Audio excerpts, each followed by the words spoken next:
या ठिकाणी आपसात बोलू नका, पाठीमागे लोक आपसात बोलू नका. पाठीमागचे लोक एक 5 मिनिटाची प्रेस आहे आपली, कारण मेन प्रेस झालेली आहे. मागं बोलू नका कोणी. सर्वप्रथम मी आपल्या लोकशाही व्यवस्थेचा चौथा स्तंभ असणाऱ्या पत्रकार मित्रांचं या ठिकाणी स्वागत करत आहोत. आजची प्रेस कॉन्फरन्स मेनली राज्यस्तरीय लेवलला राष्ट्रवादी काँग्रेस पक्षाचे राष्ट्रीय अध्यक्ष आणि या राज्याचे उपमुख्यमंत्री आदरणीय अजितदादा पवार यांच्या हस्ते, आणि त्या आज बारामती इंदापूरमध्ये असल्यामुळं बारामतीच्या कॉन्स्टिट्युएन्सीचा आणि त्याच सोबत जे 59 उमेदवार उभे आहेत घड्याळ्या चिन्हावरती महायुतीमधून, त्यांनी जसं आपण या ठिकाणी हा कार्यक्रम आयोजित केला त्याप्रमाणे आपापल्या मतदारसंघाचा जाहीरनामा प्रसिद्ध करण्याचा कार्यक्रम ठेवला होता. आणि आपण नुकतंच ऐकलं की मुंबईवरून संपूर्ण महाराष्ट्रासाठी आमच्या पक्षाचे प्रांताध्यक्ष श्री सुनीलजी तटकरे खासदार महोदय यांच्या हस्ते प्रकाशित किंवा ओपन अप करण्यात आलेला आहे. मी थोडीशी आपली दिलगिरी व्यक्त करतो की काल आम्हाला सायंकाळी दुपारनंतर हा मेसेज मिळाला, त्यामुळं दत्तांना नाही गेले काही मेसेज मिळण्यात थोडंसे चूकभूल झाली. टाईम तुम्हाला थोडंसं थांबावं लागलं इथं येऊन. आमचाही थोडा नाविलाज होता, कारण दुर्दैवाने आमचे एक जवळचे कार्यकर्ते वाल्हे भागातले काल हार्ट अटॅकने गेले आणि त्यांच्या अंत्यविधीसाठी आम्हाला जवळपास 5 ते 8 सव्वा 8 पर्यंत आम्ही वाल्हे वागदरवाडी भागामध्येच होतो. आणि त्यामुळं कम्युनिकेशन एवढं फास्ट करता आलं नाही की इतक्या वाजता आहे. नॉर्मली आपण अर्धा तास अगोदरची वेळ देत असतो. तर आज हा जाहीरनामा आम्ही पुरंदर तालुक्यासाठी प्रसिद्ध केलेला आहे किंवा पुरंदर हवेली मतदारसाठी प्रसिद्ध केलेला आहे, ज्याच्या प्रती आपल्या हातामध्ये आहेत. मी आपणास विनंती करतो की आमच्याही तालुक्यामध्ये जसं दादांनी सांगितलं की बारामती तालुक्याचं विजन आहे, तसं आपल्याही तालुक्याचं काही विजन आहे, ज्याच्यामध्ये अद्ययावत आरोग्य सुविधांचा समावेश आहे, अद्ययावत रोडचा समावेश आहे. आपल्याच तालुक्याच्या बाबत बोलायचं झालं तर आपण एक DPAP ब्लॉक आहोत, ड्रॉट प्रोन एरिया तालुका, किंवा ज्याला म्हणतो दुष्काळी तालुका. सर्वसाधारणपणे 4-5 वर्षानंतर एक थोडासा दुष्काळ जाणवतोच, आणि दरवर्षी कितीही चांगला पाऊस पडला तरी एप्रिल मे जूनमध्ये थोडीशी झळ किंवा तीव्रता दुष्काळाची जाणवतच असते. त्या अनुषंगाने गुंजवणीचा जो महत्त्वाचा प्रकल्प आहे आपला, आणि ज्याच्यामधून 2.2 TMC पाणी आपल्या वाट्याला आलेलं आहे, ते पाणी आणण्याचा आमचा जरूर पक्षाच्या वतीनं, मी स्वतःच उमेदवार आहे, माझाही प्रयत्न राहील. आणि याच्यामध्ये आपल्याला कल्पना आहे की या धरणाची सुरुवात 1993 साली झाली, आणि या धरणाच्या सुरुवातीनंतर डॅमशीट किंवा धरणाची भिंत म्हणतो आपण, त्याला डॅमशीट म्हणतात त्यांच्या इरिगेशन खात्याच्या लँग्वेजमध्ये, ती पूर्ण झालेली आहे. वाटप व्यवस्थेमधल्या काही त्रुटी आणि काही दुमत आहेत सरकारच्या लेवलला, कुठल्या प्रकारे करावी, बंद पाईपलाईननी करावी, सोमर्डी या ठिकाणी पाणी आणून मग ग्रॅव्हिटेशनल फोर्सनी पाणी खाली न्यावं, असे दुमत आहेत. पण त्याच्यामध्ये आमचा निश्चित प्रयत्न राहील कुठला तरी एक पर्याय शोधून पाणी हे शेवट राख नावळीपर्यंत किंवा जिथपर्यंत पोहोचेल तिथपर्यंत पोहोचवण्याचा प्रयत्न आमचा राहील. दुसरा सगळ्यात महत्त्वाचा प्रश्न, काही अंशी जे आपली धरणं आहेत, जी 4-5 धरणं आहेत, त्याच्यामध्ये नाझरे तलावाचा मुख्यत्वे समावेश होतो, ज्याच्यातून जेजुरी MIDCला पाणी जातं, वॉटर बेस्ड इंडस्ट्री त्याच्यावर चालतात. त्याचं खोलीकरण किंवा गाळ काढणं, तो गाळ शेतकऱ्यांना देणं, आणि इरिगेशन खात्याने त्याच्यावर कुठलीही रॉयल्टी न घेता त्याची आजची MCFT कॅपॅसिटी आहे ती खाली गेलेली आहे, कारण बरंच सिल्टिंग झालेलं किंवा त्याच्यामध्ये गाळ साठलेला आहे. त्याला इंग्लिशमध्ये आपण डिसिल्टिंग म्हणतो. गाळ काढून घेणं आणि क्षमता वाढवणं, असाही एक प्रयत्न आहे माझा स्वतःचा. दुसरा, पावसाळ्यानंतर यंदा सुदैवाने पावसाळा चांगला होता, परंतु उदाहरण द्यायचं झालं तर माहूर धरणातून यंदा धरण भरलं उशिरा भरलं. थोडं माहूर काय किंवा नाझरे काय थोडं उशिरा भरलं, कारण उशिरा पाऊस आला जुलैमध्ये आपल्याकडं, पण तो आला तो 7-8 दिवसातच ही धरणं भरून गेली. अगदी जुलैच्या पहिल्या आठवड्यापर्यंत आम्ही चारा वाटप करत होतो. त्या गावांना एकदम सडनली दुसऱ्या आठवड्यात एवढा पाऊस झाला की तोही प्रश्न मिटला.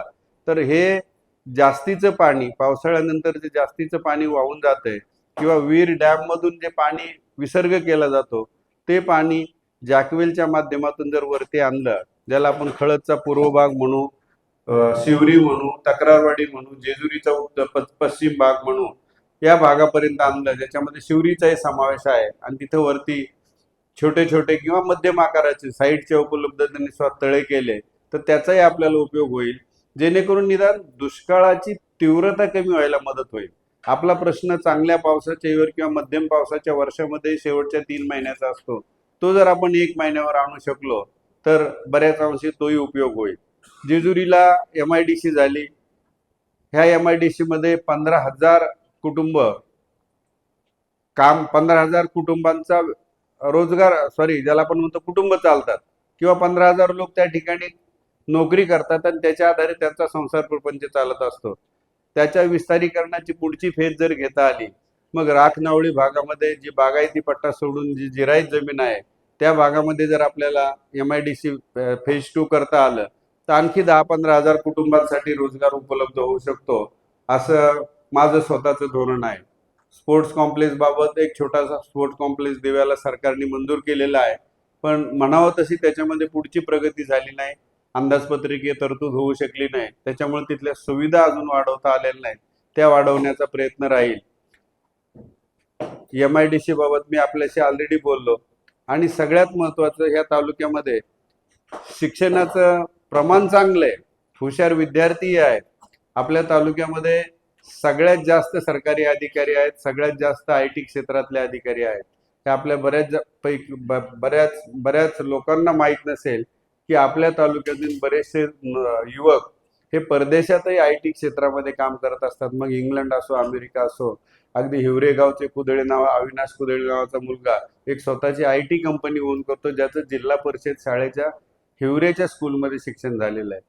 माझं सांगण्याचा मुद्दा हा आहे की जर युवकांना आपण शिक्षणाच्या आणि अकॅडमीच्या, ते लोणकर तुमच्यापैकीच एक आहेत, पत्रकार, त्यांचे धाकटे बंधू एक छोटीशी अकॅडमी चालवतात, त्याचं विस्तारीकरण करता आलं आणि या कॉम्पिटिटिव्ह एक्झाममध्ये किंवा ITच्या क्षेत्रामध्ये त्यांना पुढे नेता आलं, तर शेतीला पर्याय पूरक जे काय साधनं आहेत ते एका कुटुंबात निर्माण झाली, तर त्या कुटुंबाचं संपूर्ण पालकत्व शेती स्वीकारते किंवा संपूर्णपणे कुटुंब शेतीवर अवलंबून असतं, तर त्याच्यावरचा भार कमी व्हावा. कारण मी नेहमी सांगत असतो माझ्या भाषणांमधून, सर्व विकसित देशामध्ये सर्वात कमी लोकसंख्येचं पर्सेंटेज आहे, म्हणजे 8 ते 10% लोकच शेती करतात. 80 ते 90% लोक हे शेती सोडून इतर उद्योगावर अवलंबून असतात, इतर क्षेत्रावर अवलंबून असतात, इतर व्यवसायावर अवलंबून असतात. मी मगाशी हुशार विद्यार्थ्यांसाठी अकॅडमीचं बोललो, पण सगळेच विद्यार्थी हुशार असतील आणि स्पर्धा परीक्षेत उत्तीर्ण होतील अशी बाब नाही. अशा लोकांसाठी छोटे छोटे व्यवसाय आहेत.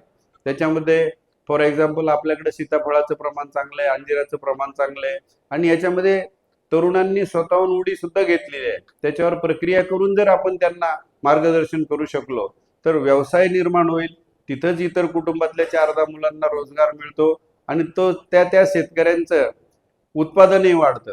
अशा प्रकारचं विजन घेऊन आम्ही लोकांच्या समोर जातोय.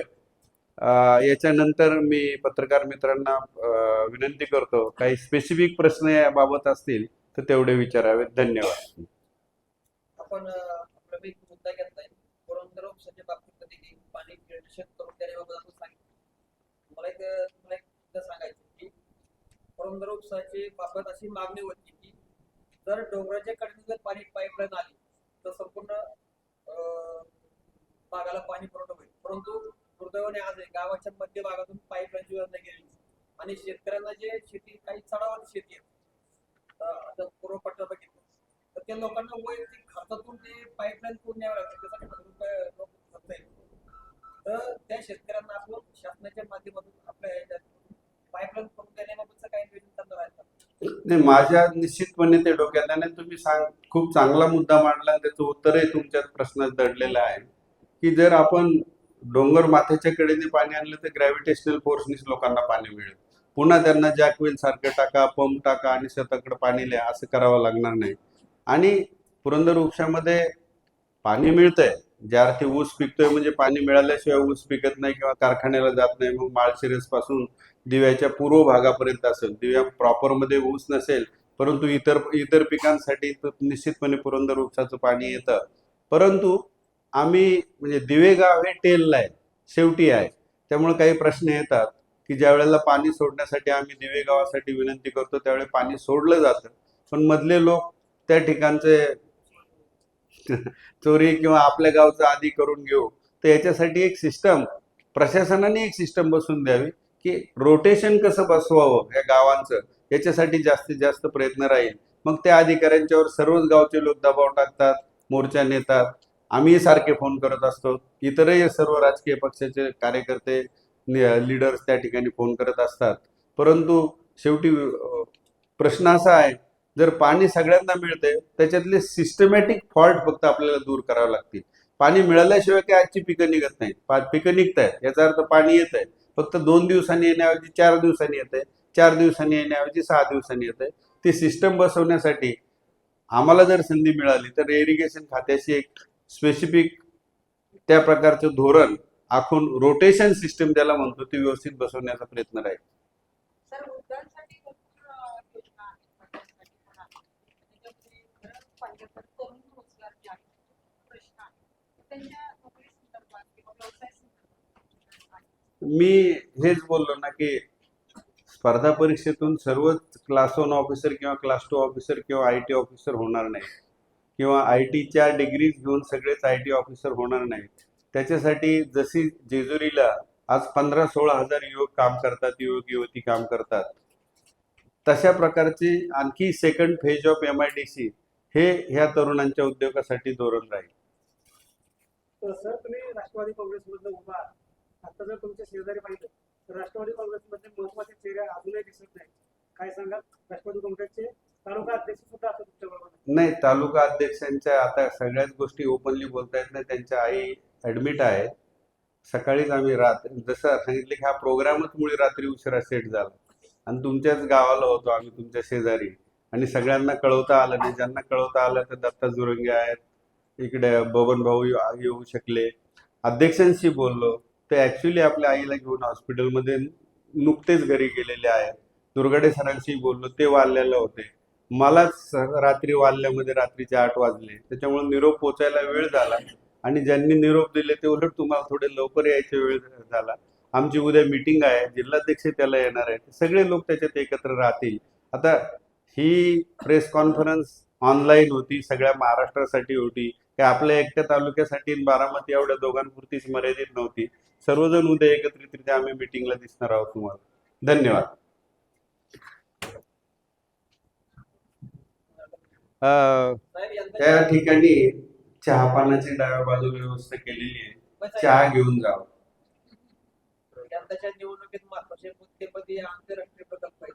जसं आंतरराष्ट्रीय विमानतळ असेल, तुमच्या दिवे गावातला आंतरराष्ट्रीय बाजार एक प्रकल्प आहे. पण त्यामध्ये तुमच्या याच्यामध्ये काही बाजार हा विषय का दिसत नाही. तर तो नक्की नाही, त्याचं कारण असं की दिव्याला कधीही आंतरराष्ट्रीय बाजार मंजूर झालेला नाही. त्याच्या बाबतीतच जर कोणी मला एखादं परिपत्रक दाखवलं भारत सरकारचं, आंतरराष्ट्रीय म्हणजे 2 देशांमधलं झालं, भारत सरकारचं एखादं धोरण विषयक पत्र, जसं विमानतळाबाबतचं मी 2005 पासूनचा पत्रव्यवहार तुमच्या प्रेसपैकी कोणालाही दाखवायला तयार आहे. कोणी जरी म्हणत असेल की मी विमानतळ आणलंय वगैरे, साफ खोटं आहे, साफ चुकीचं आहे. मी काय अमुक एका उमेदवारावर टीका करतो अशी बाब नाही. पुणे जिल्ह्यामध्ये आंतरराष्ट्रीय विमानतळ व्हावा ही भारत सरकारची 2005 साली त्यांच्या विचाराधीन गोष्ट होती. असं पत्र माझ्याकडे आहे, भारत सरकारचं पत्र आहे. आणि तेव्हापासून मग तो सुरुवातीला चाकणला झाला, पण चाकणला इंडस्ट्रीयल ग्रोथ एवढी वाढली की त्या इंडस्ट्रीयल जमिनीच त्याच्यात जावं लागल्या मंजुरी होईपर्यंतच्या काळामध्ये, म्हणजे 2006 ते 2016 याच्या मधल्या काळात. तुमच्या माहितीसाठी तुम्ही विषय काढला म्हणून सांगतो की 3-4 साईट पाहिल्या गेल्या. सडनली चाकण नामंजूर झालं किंवा रद्द झालं आणि पुरंदरला आलं असं झालेलं नाही.